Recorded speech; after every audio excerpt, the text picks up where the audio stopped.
pie, les invito a abrir sus Biblias, por favor, en la segunda epístola de Pedro.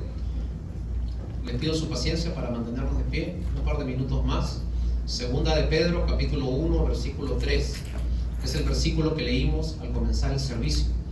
Pero vamos a volverlo a leer porque es la base para la meditación de la palabra del Señor en el día de hoy. Segunda de Pedro, capítulo 1, versículo 3.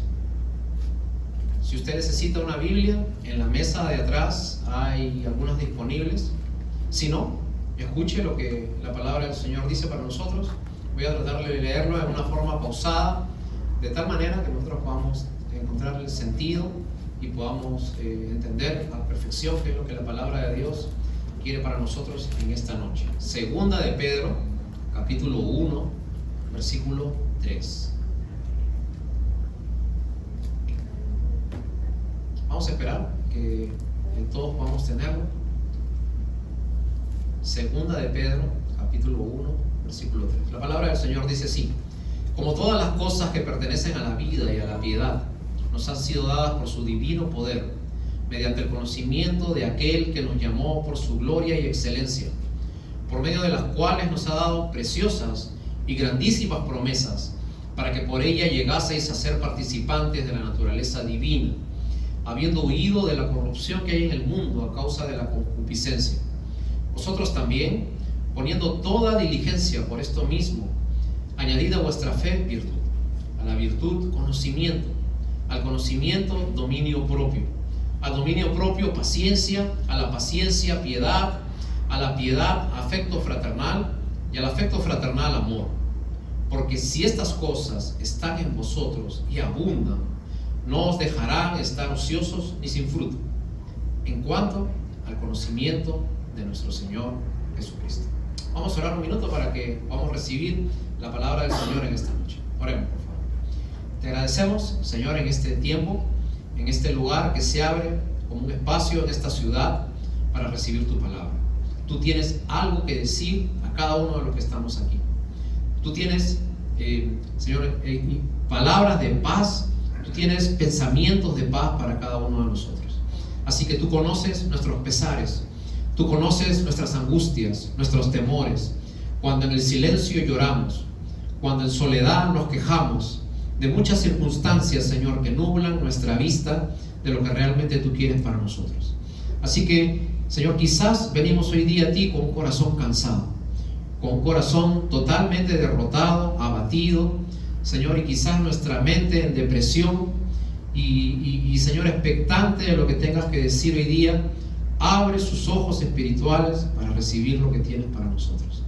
Así que hoy día yo te quiero pedir, Señor, que los que están en este lugar cada vez me puedan ver menos a mí y cada vez puedan poner más tus ojos en ti. Señor, que podamos mirar lo que tú haces en nosotros y lo que tú ya hiciste y harás por nosotros, Señor. Así que este trabajo solamente lo puedes hacer tú de esa forma tan sabia como tú, Señor, puedes hacerlo. Te pedimos que, Señor, puedas dirigir mis palabras de tal manera, Señor, que en ningún momento pueda herir, sino más bien, Señor, pueda guiar, dirigir, Señor, pastorear a todos aquellos que están aquí y que han dejado sus cosas, sus actividades para escuchar una palabra tuya. Señor, y al salir de aquí, que nosotros podamos decir que una vez más pudiste hablarnos, Señor, como cada vez que abrimos tu palabra lo haces. En el nombre de Jesús oramos así. Amén. Pueden tomar asiento. Muchas gracias por su paciencia. El tema de hoy día se llama contentos con lo que tenemos hoy. Voy a repetir. El tema de hoy día se llama contentos con lo que tenemos hoy. Quería hacerte una pequeña introducción antes de entrar a los versículos que hemos leído en sí. En el año 1946 se escribió la novela, la segunda novela, es la novela realmente más famosa que se ha escrito en toda la historia de la humanidad. Es el segundo libro después de la Biblia, más traducido, más publicado y que se ha escrito en más idiomas. Esta novela se llama El Principito. El Principito trata acerca de un pequeño príncipe que viene del espacio y cae en el desierto de Sahara. Este ser que viene de otro lugar, de otra galaxia, y cae en el planeta Tierra, cae en ese desierto y allí se encuentra con un piloto que está profundamente preocupado porque su avión no funciona, y si no hace funcionar el avión, él se va a morir en el desierto. Entonces este principito, este príncipe que viene, según la novela, de otra galaxia, viene y comienza mediante muchas preguntas a entender de que hay un planeta llamado Tierra que cultiva muchas cosas que no hay en su planeta. En su planeta no hay, como sí hay en la Tierra, amistad, generosidad, no hay el valor de la familia, y tampoco no hay en su planeta el sistema de compañerismo que había. Entonces la novela termina, para hacerte corta la historia, en que él regresa a su galaxia con todas estas cosas, contento de haber aprendido de que hay un lugar donde hay valores que pueden hacer mejor a su planeta. La enseñanza del principito es que él no aprende todos estos valores de este hombre que estaba en el desierto. Los que le enseñan todos los valores que hay en la tierra son los animales que ficticiamente le hablaban a él en el desierto. Entonces este principito se va, ¿no? Un poco desanimado, porque ve de que hay muchas cosas buenas en la tierra, pero el hombre que es el encargado de transmitirlas está ocupado y afanado en sus trabajos. Y así como este hombre estaba ocupado en recuperar su avioneta, nosotros muchas veces estamos recuperados en recuperar nuestra familia, en recuperar nuestros negocios, en recuperar nuestros hijos, en recuperar nuestras situaciones. Y nosotros nos olvidamos de que vivimos en medio de muchos valores que realmente hacen nuestra vida mejor. Una de las frases típicas del principito es: muchas de las cosas que pasan en la tierra no se pueden ver con los ojos, sino se pueden ver con el alma, con el corazón. Y hermanos, han pasado 75 años desde que se escribió esta novela, El Principito, y el hombre no ha cambiado mucho. El hombre sigue afanado. Ahora tiene más artefactos que le facilitan la vida, pero no lo han transformado.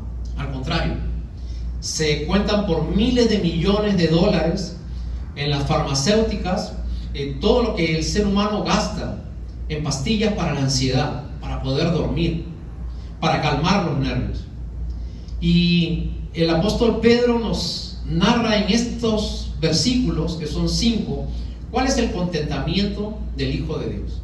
¿Por qué nosotros debemos estar contentos a pesar de? Porque en medio de circunstancias que aparentan ser difíciles, y este año 2020, que muchos ya lo van calificando como el peor en 80 años, ¿no?, después de las guerras mundiales, a pesar de que este año 2020 tiene esa tendencia de ser uno de los peores años, a pesar de eso, nosotros podemos ver en medio de toda esa situación que hay la posibilidad de tener un contentamiento por las cosas que nosotros tenemos. Porque la vida tiene un sentido. Alguien ha dicho que el peor problema del hombre no es morir. El peor problema del hombre es llevar una vida sin un propósito, sin un sentido. Solamente envejecer, pero no madurar. Solamente transcurrir en el tiempo, pero no dejar algo en el tiempo. De tal manera que nosotros pasamos y no dejamos ninguna huella. A veces dejamos una herencia, que es algo material, pero no dejamos un legado, que es algo espiritual. Y el apóstol Pedro nos dice en el versículo número 3, quisiera que prestes atención a tu Biblia, por favor. Dice: como todas las cosas que pertenecen a la vida y a la piedad nos han sido dadas por su divino poder, mediante el conocimiento de aquel que nos llamó a su gloria y excelencia. El apóstol Pedro dice de que si usted conoce a Dios y tiene una relación con Dios, todo lo que tiene que ver con la vida y la piedad ya le fue dado. Está hablando en tiempo pasado. Dice que todas las cosas que pertenecen a la vida y a la piedad, todas las herramientas, todos los recursos, todo lo que usted necesita ya le fue dado cuando usted tiene en su corazón al Señor Jesucristo, cuando usted tiene una comunión con Dios. Entonces usted tiene la forma, las herramientas para trabajar en dos cosas: en su vida espiritual, en la piedad, y en su vida terrenal, en su diario andar. Usted sabe que los judíos dividían los antiguos rollos, antes que se escriba el Nuevo Testamento, en 3 partes. Primero era la Torá, o los 5 primeros libros, que se le llama Pentateuco también. La segunda división que ellos tenían de los rollos era lo que llamaban las Escrituras. Cada vez que usted lea en el Nuevo Testamento esta frase, las Escrituras, no se está refiriendo a toda la Biblia en general.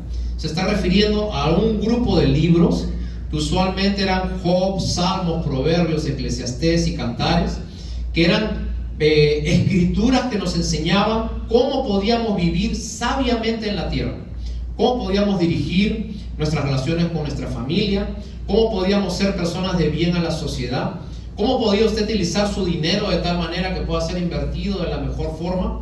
Y este era el segundo grupo o división que había en el Antiguo Testamento. Y la tercera división de los rollos que utilizaban los judíos eran las profecías, donde se señalaba hacia adelante hacia un Salvador. Pentateuco, Escrituras y profecía. El Pentateuco eran los mandamientos, lo que usted sabía que tenía que hacer para que le vaya bien.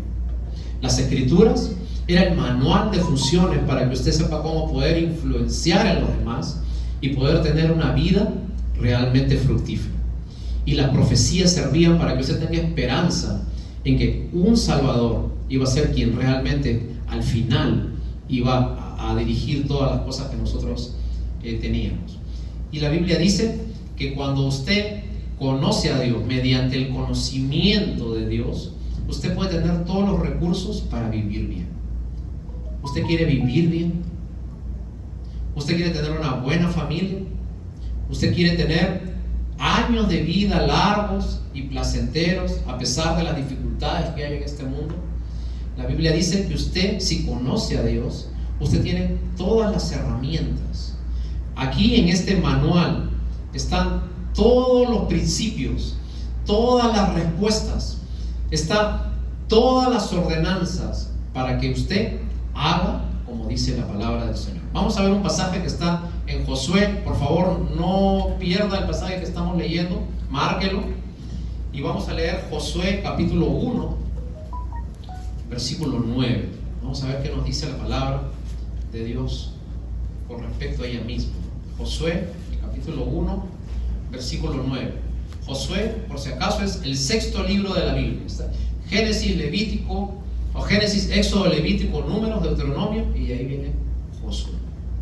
Josué capítulo 1, versículo 7.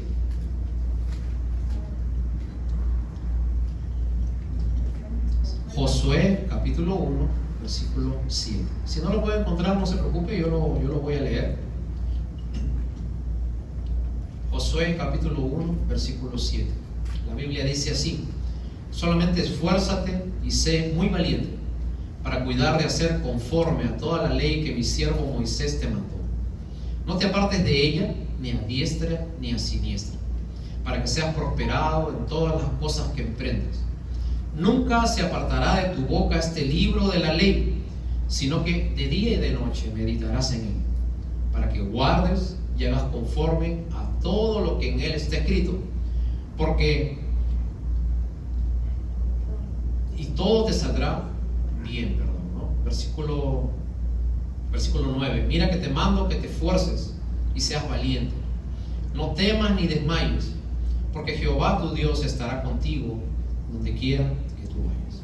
Y hermanos, y aquí vemos la importancia de la iglesia. ¿Para qué sirve la iglesia? ¿Para qué aprovecha venir a una iglesia? ¿Cuál es el propósito de reunirnos? Y se puede decir que el propósito son dos. La Biblia tiene dos propósitos. La iglesia tiene dos propósitos.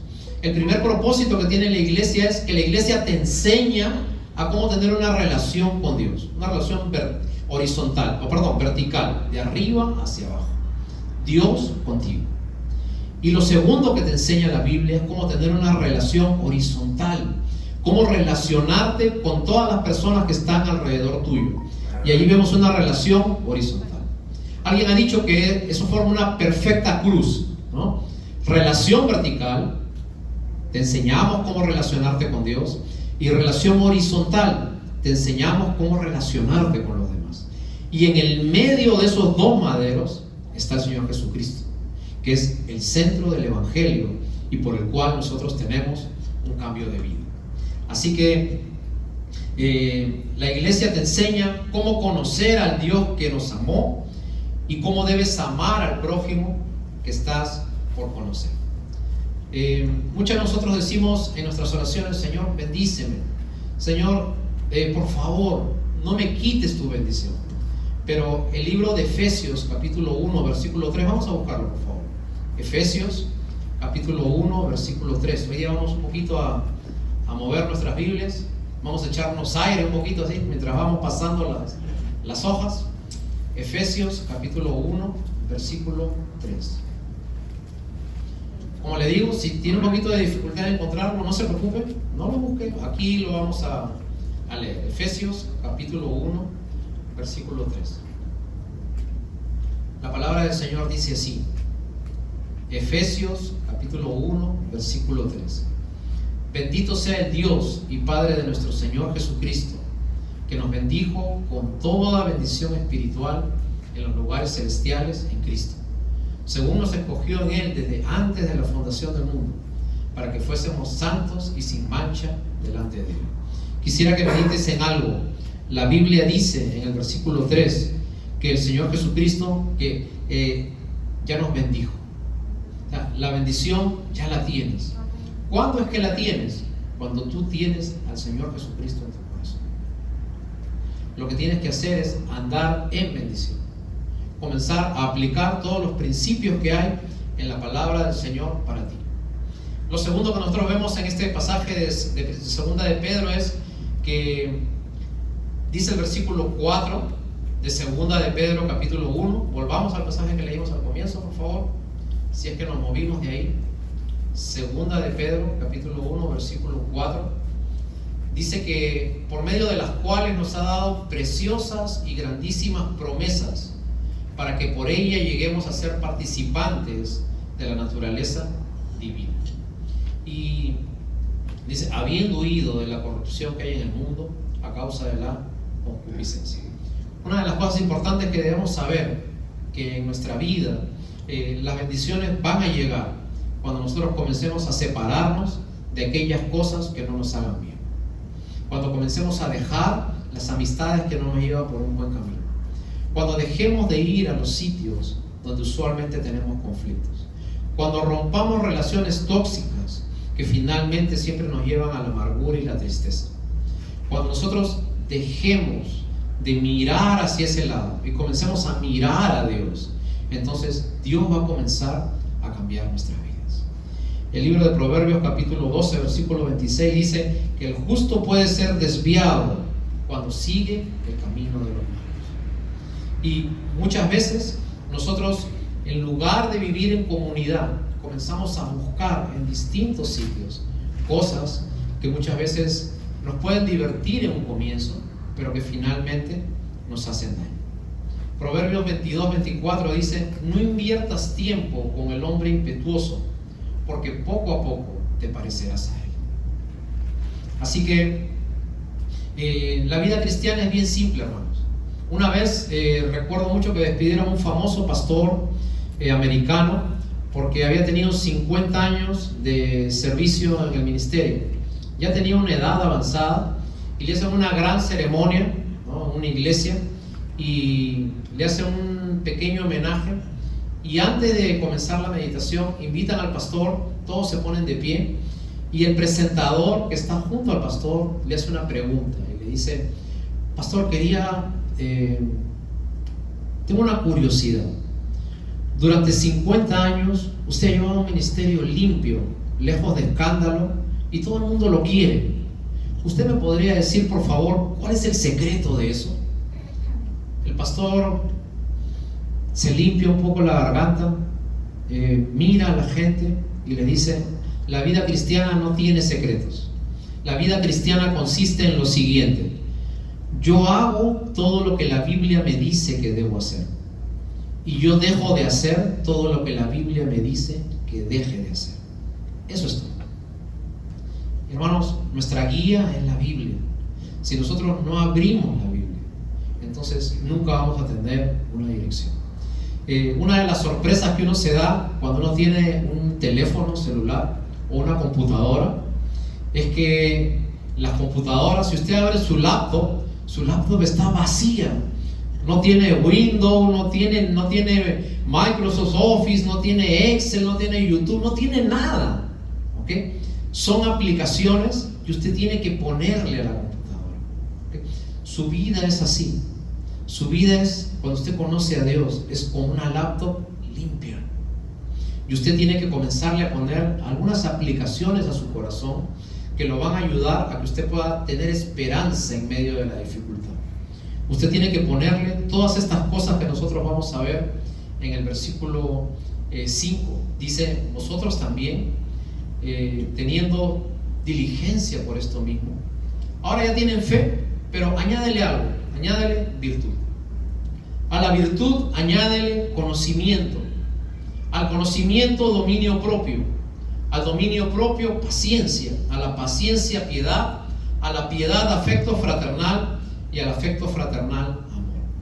Todas son cosas que son imposibles de tener para una persona que no conoce a Dios. Pero para alguien que sí lo conoce, son capacidades que tiene incorporadas en su corazón. Usted conoce a Dios. Dentro suyo hay un chip. Ese chip tiene muchas aplicaciones. Comience a desarrollarlas. Y es interesante que lo que dice la Biblia, ¿no? Que la fe, la virtud y el conocimiento tienen que ver en las formas uno cómo se relaciona con Dios. Y el dominio propio, la paciencia, la piedad, el afecto fraternal y el amor tienen que ver cómo se relacionan con sus semejantes. No basta que ame a Dios, tiene que saber relacionarse con las personas que están alrededor suyo. Hay gente que se lleva muy bien con Dios, pero se lleva muy mal con la gente. Pero cuando nosotros sabemos relacionarnos con los demás, cuando comenzamos a aprender ese ícono que hay en nuestro corazón, ese ícono que se llama dominio propio, cuando tú sabes controlar tu carácter, tu lengua, el querer controlar todo, el querer manipular a la gente, cuando tú tienes paciencia y entiendes que no todos son como tú y que la gente tiene muchas fallas y muchas imperfecciones y que tenemos que nosotros tener paciencia con ellos, así como todos los demás la tienen con nosotros. Como nosotros, cuando nosotros podamos desarrollar el afecto fraternal, que no importa si la otra persona me gusta o no me gusta, porque usted no hace las cosas dependiendo de a quién se las hace. Usted hace las cosas porque Dios ha hecho algo en su corazón, y ese algo lo empuja a dar amor a aquel que está alrededor suyo. Entonces ya no solamente va a tener una relación vertical, ya no solamente va a acordarse de Dios, sino va a acordarse de los que están alrededor suyo. Usted va a tener palabras de amor con su familia.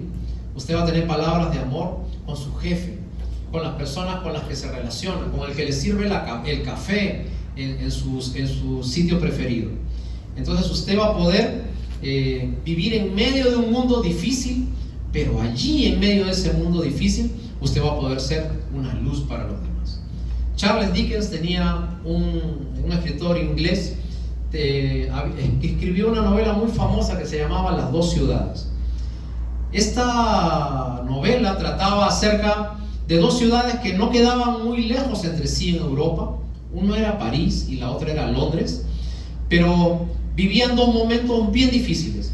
París vivía en medio de la agitación, el caos y el conflicto. Estaban en medio de la Segunda Guerra Mundial. Y Londres vivía en paz, en tranquilidad y en abundancia. Y esta historia, Las dos ciudades, trata acerca de una familia que constantemente iba de Londres a París y regresaba de París a Londres. Y se daban cuenta que en una ciudad había convulsión y en otra ciudad había relativa tranquilidad. Y la historia que nos quiere dar Charles Dickens en esta novela, Dos ciudades, es que finalmente la paz no depende de usted donde esté. La paz depende de qué hay en su corazón. Ellos podían ir a la ciudad convulsionada, pero iban con un corazón tranquilo. Ellos podían estar en situaciones difíciles, pero a pesar de eso, ellos tenían el corazón tranquilo. Y la novela Dos ciudades empieza así. Era el mejor de los tiempos. pero también era el peor. Y él quiere decir que mientras para una ciudad era el mejor de los tiempos, para otra ciudad era el peor de los tiempos. Pero en medio de esas dos situaciones estaba esa familia, y esa familia tenía tranquilidad sin importar el lugar geográfico donde ellos estaban. Porque la tranquilidad no depende de donde usted viva. La tranquilidad no depende del lugar geográfico donde usted esté. La tranquilidad es un espacio en el corazón donde habita Dios. Y esa es la invitación que le hacemos en esta noche. La tranquilidad no depende de a dónde usted vaya. Hay mucha gente que dice, lo único que quiero es escaparme, huir. Un amigo me decía la semana antepasada que él ya se quería ir de este país, porque él había venido con muchos sueños aquí y finalmente se daba cuenta que trabajaba más, que habían pasado 12 años y que me dice, acá mucho rascacielos, mucha casa bonita, mucha playa, pero al final de cuentas es lo mismo, Fernando, me decía, ¿no? Es lo mismo que en mi país. Y yo le decía, ¿sabes una cosa? La felicidad no depende del sitio donde tú estés. La felicidad no depende de qué ropa te pongas, de qué carro manejes, de cuántas cosas tengas en tu casa. La felicidad depende de qué hay en tu corazón. Recuerdo una historia acerca, se me viene a la mente, leí una vez una novela que se llamaba La cabaña del tío Tom. El tío Tom, estoy muy novelesco hoy día, ¿no? Estoy hablando de bastante novela. El tío Tom es una historia americana acerca del tiempo en que los afroamericanos eran esclavos. Y en una hacienda había un esclavo que era el mejor de todos, un afroamericano un poco mayor, se llamaba Tom. La gente de cariño le decía tío. Ahora, durante muchos años este hombre, que es un hombre cristiano de fe, se ganó el respeto de toda esa casa y era en la mano derecha del patrón, que era blanco. Ahora, esta familia pasó una crisis económica tan grande que se vieron forzados a vender la propiedad más cara que ellos tenían, que era Tom. Entonces la familia lloró, la hija lloró, la mamá lloró, pero el patrón no le quedaba a otra en medio de su crisis económica que vender a este esclavo que era sumamente valioso. Y la historia trata de que este hombre de fe, el tío Tom, se va a otra hacienda. Ahora, ¿para qué lo contratan al tío Tom? Lo contratan para que él haga trabajar a los esclavos morenos igual que él. Y cuando no querían hacer las funciones, él tenía que agarrar un látigo y comenzar a golpearlos y a maltratarlos con el fin de que ellos produzcan más.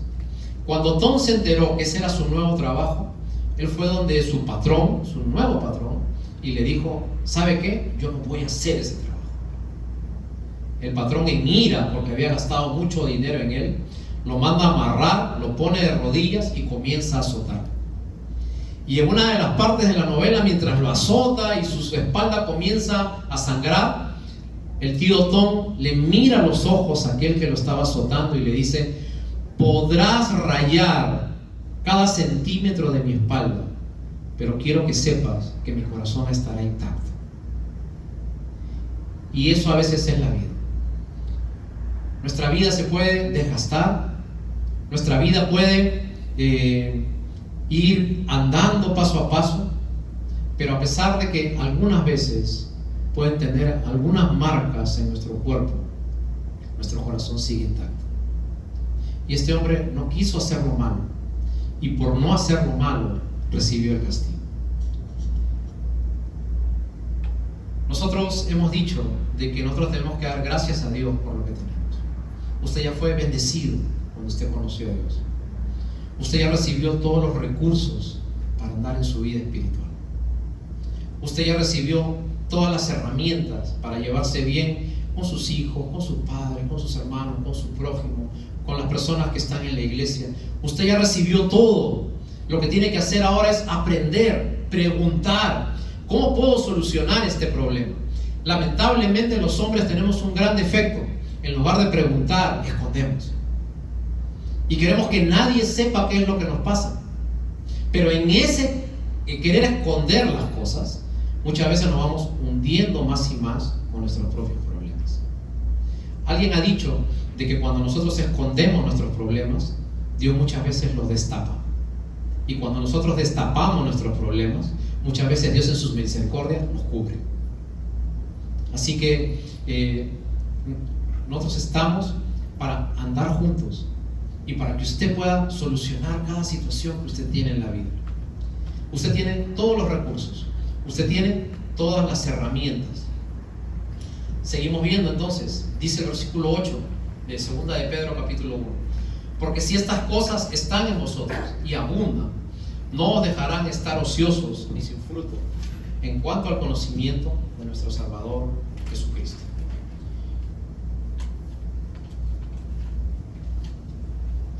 Cuando nosotros descubramos que conociendo a Dios, nosotros podemos tener una nueva vida, nosotros podemos comenzar a tener alegría en lugar de tristeza. Podemos comenzar a experimentar tranquilidad en lugar de angustia, estabilidad en lugar de desesperación. Una sonrisa se va a dibujar en nuestro rostro. Ya no vamos a ser tan duros, tan secos, tan rudos al tratar. Y por el contrario, van a comenzar a nacer algunas expresiones de gentileza, de amabilidad y de amor. Porque el Dios de amor comienza a trabajar en nosotros. Yo tengo una gran preocupación, y se lo confieso, hermanos. Mi preocupación es que acabe todo este tiempo de pandemia y yo no haya hecho lo suficiente por las personas que han estado a mi alrededor. Que todo esto que ahorita nos envuelve pase y que yo no haya llamado a una persona que necesitaba una palabra de amor.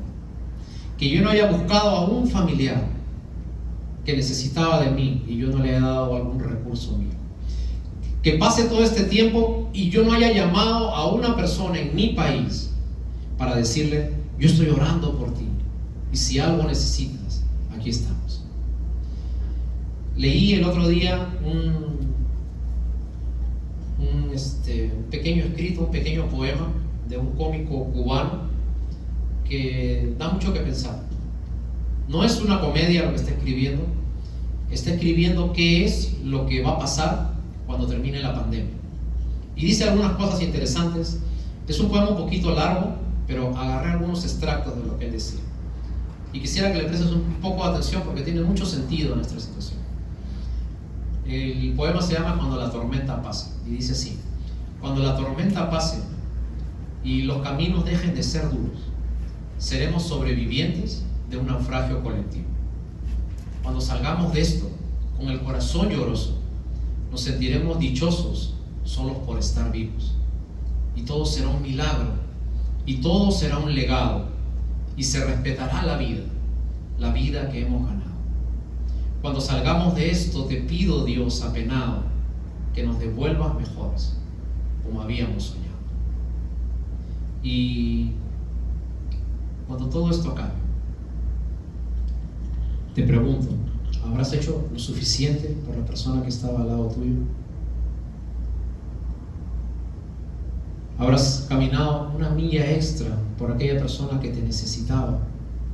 ¿Habrás dado 5 minutos más de tu tiempo para estirar tu mano a aquel que estaba alrededor tuyo? Y muchas veces nosotros estamos como el piloto del Principito, afanados, tratando de arreglar nuestro avión en el desierto, porque si no nos morimos. Y no vemos la gentileza, el amor, la generosidad, la familia, la estabilidad, la hermandad, el compañerismo. Y muchas veces los que están alrededor nuestro perciben lo que tenemos, pero nosotros no los percibimos porque estamos enfocados, afanados en arreglar nuestras cosas y no podemos disfrutar de las cosas que teníamos. Éramos felices, pero no lo sabíamos. Teníamos todo a la mano, pero no lo disfrutábamos. Por eso el mensaje el día de hoy es que cuando usted tiene a Dios en su corazón, usted puede estar contento con todo lo que usted tiene, poco o mucho, porque la grandeza del cristiano no radica en las posesiones que tiene. La grandeza del cristiano radica en que Dios ya le dio todo lo que necesitaba. Dios ya lo bendijo cuando él estaba en una situación difícil. Por eso quiero hablar hoy día con aquellos que en su condición, en su situación, quizás no tienen una esperanza para su vida. Quizás no pueden dormir. Quizás la preocupación hace que estén tomando algún medicamento. Quizás tienen una condición que no les permite estar totalmente lúcidos para decidir qué hacer con su vida. Y en ese día a día muchas veces nos aventamos a hacer cosas que nos hacen daño. En ese querer solucionar nuestros problemas, entramos a relaciones que no nos convienen, entramos a situaciones que no nos llevan a nada, y vamos retrocediendo en el camino de la fe en lugar de ir avanzando en las cosas de Dios. Para usted que no tiene esperanza, el Señor Jesucristo se paró cuando estuvo en esta tierra y dijo: yo soy el camino, yo soy la verdad y yo soy la vida. Y cuando nosotros apreciamos este pasaje tan conocido, hay algunas cosas que nosotros no apreciamos porque no estuvimos en ese tiempo para saber qué quería decir el Señor. Pero el Señor le estaba hablando a tres tipos de personas. Le estaba hablando a los romanos, que siempre estaban buscando el camino para seguir extendiendo su territorio. Los romanos eran famosos por construir caminos. Había una frase que decía: todos los caminos llevan a Roma, porque eso es lo que querían ellos, ir extendiendo el camino de su imperio. Y Jesús, cuando dijo: yo soy el camino, les está hablando a los romanos. Jesús, cuando dijo: yo soy la verdad, les estaba hablando a los griegos, que ellos buscaban a través de su filosofía y de sus preceptos y de sus ideas encontrar la verdad y la razón en el sentido de la vida. Y cuando Jesús dijo: yo soy la vida, les estaba hablando a los judíos, que miraban a la Torá como una especie de precepto que los hacía mejores en su sentido de vida. La Biblia dice que si Dios nos ha dado a su Hijo, ¿cómo no nos va a dar también todas las cosas con Él? Si Dios ya te dio lo mayor, que es su Hijo, ¿cómo no te va a dar las pequeñas cosas que hay en la vida? ¿Cómo no te va a proveer el pan? ¿Cómo no te va a dar seguridad? ¿Cómo no va a estar contigo en los años que vienen? ¿Cómo Dios no va a estar contigo en las situaciones que hay por delante de tu vida? Si Dios ya te dio lo que más amaba, a su propio Hijo, y lo entregó por ti para que tú tengas una nueva vida. Hoy día hablo con aquellos que tienen el corazón cansado, con aquellos que están afanados como ese piloto del Principito, en arreglar su nave, en arreglar su hogar, en arreglar su familia, en arreglar las situaciones, porque no se le vaya a una relación, por entrar a alguien que me dé seguridad. Y en ese andar, lo único que hacen es olvidarse de todas las bendiciones que forman esto que se llama vida. Con usted, que anda sin ningún sentido, como dando vueltas y vueltas y vueltas mientras los años se le pasan, y mientras la vida lo va dejando, y mientras los hijos van tomando su camino y usted se va quedando solo y solo. Para usted que tiene un vacío en su corazón y se pregunta constantemente: ¿y cuál es el sentido de todo esto? Y después está proyectándose a qué va a hacer cuando deje de trabajar, y después está proyectándose a qué va a hacer para que sus hijos, cuando usted se vaya, puedan tener algo en la vida. Yo quiero que usted se detenga un minuto y quiero que sepa de que el contentamiento no depende de las cosas que usted acumule. El contentamiento comienza cuando usted recibe al Señor Jesucristo en su corazón, cansado, totalmente rendido de una vida que muchas veces no tiene ningún sentido. Y esta es una de las cosas que ha dejado la pandemia. La pandemia nos ha hecho ver que ya no existen héroes. ¿Quiénes eran nuestros héroes? Los futbolistas, los políticos, los científicos, los genios. Y ninguno de ellos ha tenido ninguna respuesta. Todos han tenido que ponerse máscara, todos han tenido que medicarse, todos han tenido que cuidarse, todos han tenido que enclaustrarse, todos han tenido que guardarse, porque ninguno de ellos tuvo ningún efecto. Esos héroes que nosotros los alabábamos, a los que le dábamos likes y views en el internet, son tan iguales que nosotros. Gente con miedo, gente con temores, que en el fondo solamente necesitan llenar el vacío que hay en su corazón. Si usted tiene un vacío tan profundo en su corazón, que no sabe ni a dónde viene, ni sabe a dónde va. Le vuelvo a decir, el principal problema no es que un día la muerte le llegue. El principal problema es que usted vive una vida sin un propósito. Y Dios ha venido a darnos vida y vida en abundancia. Y esa es la invitación del Señor Jesucristo en esta noche. Es la invitación para usted que está cansado de andar por ese camino sin ningún sentido. Es la invitación para usted que muchas veces en ese andar en la vida se desvía poco a poco.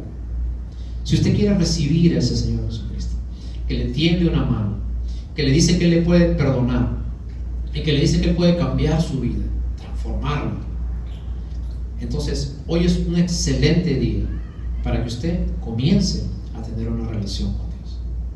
Hay una canción que dice: cuán hermoso es el cambio operado en mi ser desde que vino a mi vida el Señor. Y usted va a comenzar a ver cuántas bendiciones va a comenzar a recibir, porque cuando usted cumple los mandamientos de Dios, entonces Dios le comienza a dar sus promesas. Si usted quiere recibir ese Señor, yo le invito a que usted pueda orar conmigo en este tiempo. Vamos a orar todos, por favor. Les pido que agachemos nuestra cabeza y vamos a hacer una oración. La iglesia orando, mientras nosotros estamos orando, yo quiero hablar con usted que nunca había escuchado un mensaje de esperanza para su vida, que había escuchado hablar de Dios, pero nunca había escuchado de un Dios personal, que quiere tener una relación con usted. Yo quiero hablar con usted que está cansado de ese camino, totalmente rendido, agobiado, destrozado.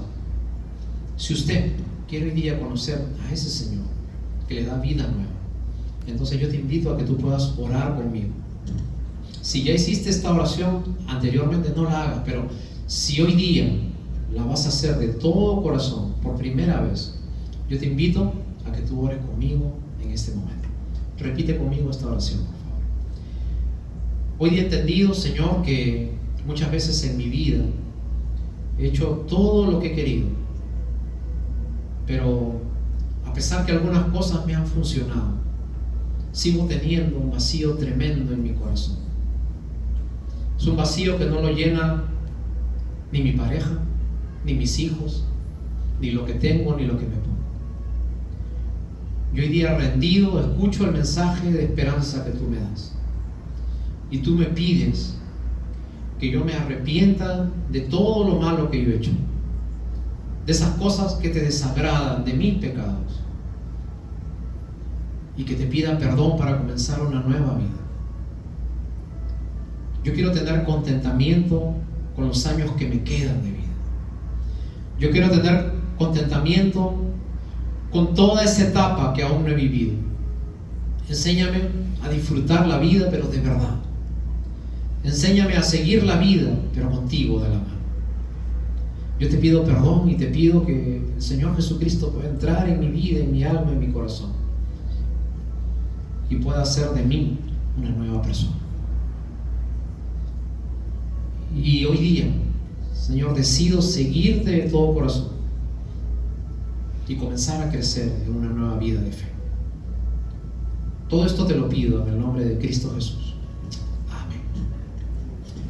Si alguno de ustedes ha hecho esta oración, por favor, cuando termine la reunión, acérquese conmigo, podemos conversar un minuto y, hermanos, sigamos adelante, contentos con lo que tenemos, y vamos a alabar a Dios que nos dio lo mayor y mejor que nosotros tenemos, que es a Cristo Jesús, Señor nuestro. Vamos a ponernos de pie y vamos a terminar con una última alabanza, por favor.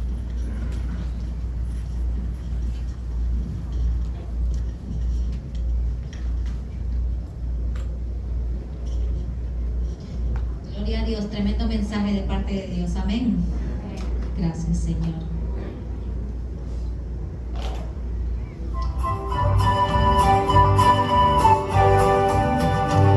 Vino a mi corazón.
Seguimos con una oración. Señor Padre, gracias, Señor, por este tiempo. Gracias por cada uno de nosotros, Señor Padre mío. Gracias por tu palabra.